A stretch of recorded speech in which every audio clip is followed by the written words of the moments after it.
Salut à tous, je vais vous présenter l'application Behance qui a été développée par la société Inforius et qui agit comme un pare-feu contre le virus.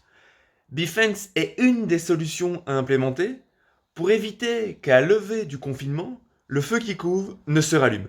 Behance est en quelque sorte le pompier qui reste en surveillance après l'incendie pour s'assurer qu'il ne reprenne pas.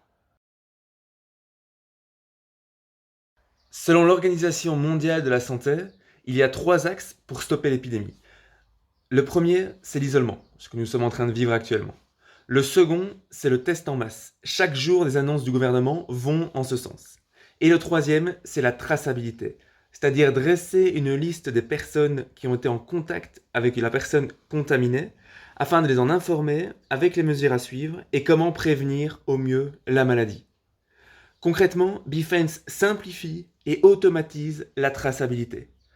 Au plus vite les citoyens qui ont été en contact avec la personne contaminée sont prévenus, au plus vite ils peuvent effectuer un test pour enrayer la propagation du virus ou être informés sur la manière de prévenir la maladie.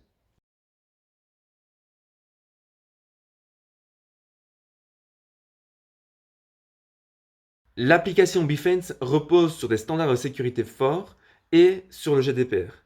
Il y a 2 aspects, le consentement et la cryptographie. L'application repose sur 4 consentements. Votre consentement afin d'enregistrer votre numéro de téléphone sur un serveur sécurisé et de façon cryptée. Votre consentement afin de recevoir une communication par SMS dans le cas où vous auriez eu un contact rapproché et d'une certaine durée avec une personne contaminée par le virus.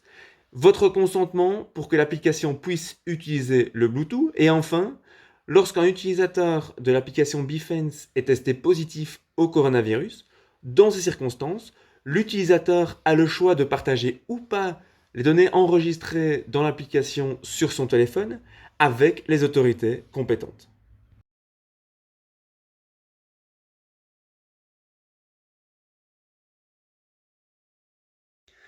Alors je vous préviens, c'est la partie la plus technique mais ô combien cruciale pour le bon fonctionnement de l'application. Le niveau élevé de cryptographie implémenté a pour but d'assurer la confiance dans le système. Les numéros de mobile ne sont pas révélés aux autres utilisateurs. Ils sont enregistrés sur un serveur sécurisé de façon cryptée et ne sont donc pas disponibles dans l'application. Lorsque des personnes qui disposent de l'application sont à proximité l'une de l'autre, l'ID temporaire de chaque utilisateur, généré en chiffrant l'ID avec la clé publique du gouvernement, ainsi que la force du signal Bluetooth et la date de rencontre, sont échangés entre les téléphones. Votre numéro de mobile reste bien secret et n'est pas échangé avec d'autres téléphones disposant de l'application. Protection supplémentaire, l'identifiant temporaire de chaque utilisateur est modifié régulièrement.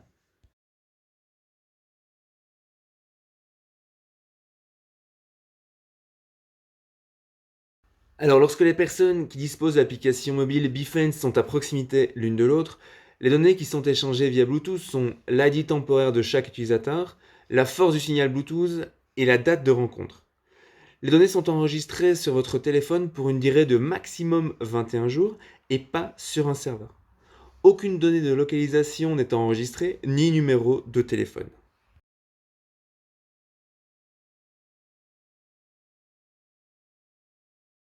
Alors oui, la bonne nouvelle, c'est que Behance peut échanger des données avec des applications similaires, développées dans d'autres pays, grâce à un protocole d'échange défini et à des API ouvertes. Car on le sait, le virus n'a pas de frontières.